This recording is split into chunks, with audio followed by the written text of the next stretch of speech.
E-learning Septimus Dies Erit Lugduni. Et oui, pour ces 7e journées du e-learning, nous vous accueillons au cœur de Lyon, dans le théâtre antique de la colline de Fourvière. Eh bien, pour leur 7e anniversaire, les journées du e-learning atteignent l'âge de raison.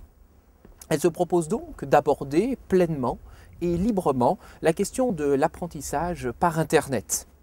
En effet, l'utilisation des nouvelles technologies est souvent considérée comme l'apanage de certains passionnés, de technophiles, de ceux qu'on appelle des geeks.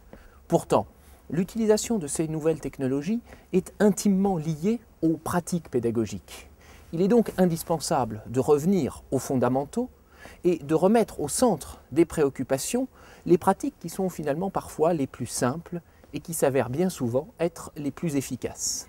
Donc cette année, nous nous proposons d'aborder la question du e-learning sous deux axes majeurs qui sont dans un premier temps le rôle fondamental en individuel des différents acteurs, à savoir l'enseignant et puis d'autre part les apprenants qui sont face à une machine, à des interfaces donc dans le cadre de la phénomène d'apprentissage et puis d'autre part le cadre collectif aussi puisqu'on est quand même dans un enseignement et son enseignement se conçoit comme étant une action collective entre un apprenant et puis d'autre part sa classe d'élèves ou d'étudiants. Et puis d'autre part, on est aussi, et ce qu'on a voulu retenir, c'est la partie concernant l'abstraction du e-learning, à savoir on est dans une activité dématérialisée. Et enfin, finalement, aussi le cadre dans lequel on se trouve, on est dans le cadre d'une action d'apprentissage. Donc les aspects, l'abstraction, et puis d'autre part, mise en relation, plutôt en rôle, les jeux de rôle des différents acteurs dans le domaine d'une activité en e-learning. Alors, plus fondamentalement aussi, l'e-learning doit être ludique, même si la partie ludique, l'aspect jeu est interdit par le droit, puisque le code de propriété intellectuelle exclut toute activité ludique sous certaines dispositions, le e-learning se doit d'être ludique. Alors, cette année, nous allons découvrir tous ces éléments en 4 actes autour de notre colloque consacré au e-learning et allons découvrir tout de suite le premier acte. Acte premier, le jeu d'acteur.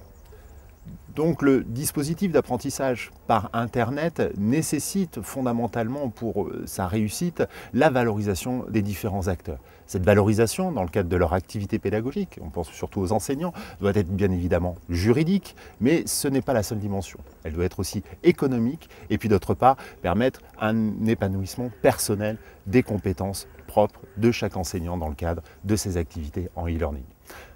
Voilà, donc pour cette thématique, nous recevrons Jean-Michel Fourgou. Jean-Michel Fourgou qui est l'auteur des 2 rapports successifs sur l'école et l'enseignement numérique, de la mission TIS qui lui a été confiée par le Premier ministre, qui viendra nous entretenir de la question des enjeux économiques et juridiques de ces thématiques. Fin de l'acte 1. Acte 2, la mise en scène. Alors, la mise en scène, c'est évidemment la question de la scénarisation dans l'apprentissage à distance. Dans le cadre de cette scénarisation, il faut faire attention à la place de chacun des acteurs pour que chacun d'entre eux puisse jouer son rôle et permettre finalement à la formation d'aboutir à son objectif, c'est-à-dire un apprentissage dans un contexte encadré et sécurisé. Alors, nous recevrons Daniel Peraya, donc, qui est un spécialiste, un professeur spécialiste en sciences de la communication et en dispositifs d'e-learning. Il a coordonné plusieurs projets au niveau européen dans le cadre de mise en place de dispositifs d'enseignement par Internet et il traitera justement du jeu de rôle et de l'interaction entre les différents acteurs. Fin de l'acte 2. Acte 3, une représentation en individuel. L'activité en e-learning est une activité fondamentalement individuelle pour l'enseignant qui est amené à produire seul donc, les différentes ressources et puis même pour le destinataire de ces ressources qui va se retrouver face à son ordinateur donc à apprendre des connaissances, à acquérir un certain nombre de compétences. Donc on est dans une somme d'individualité qui crée du collectif, mais il est nécessaire de prendre la dimension individuelle de chaque participant et surtout je pense aux apprenants afin de mieux cerner quelles sont leurs attentes, quelles sont leurs difficultés pour au final essayer d'adapter le mieux possible le dispositif donc, de formation par Internet à ces individus. Alors, face à ces attentes et ces difficultés, il y en a une qu'il ne faut pas négliger, c'est celle liée au facteur temps.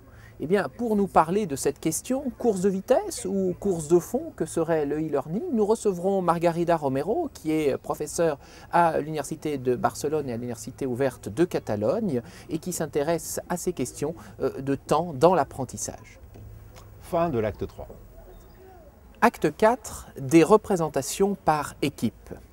Alors aujourd'hui, le e-learning, c'est devenu une multiplicité de situations d'apprentissage, de formation, de contextes finalement qui sont devenus extrêmement compliqués à aborder et il devient difficile de dire ce qu'est vraiment le e-learning.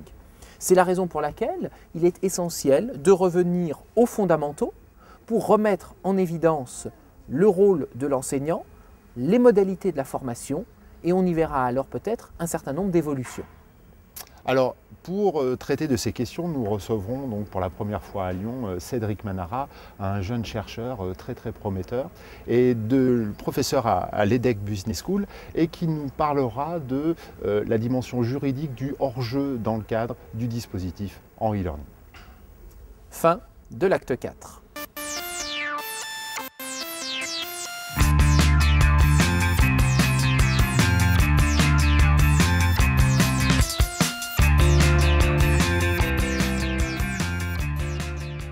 Bon, ben voilà, 28, 29 juin, c'est bientôt là, on a encore du travail.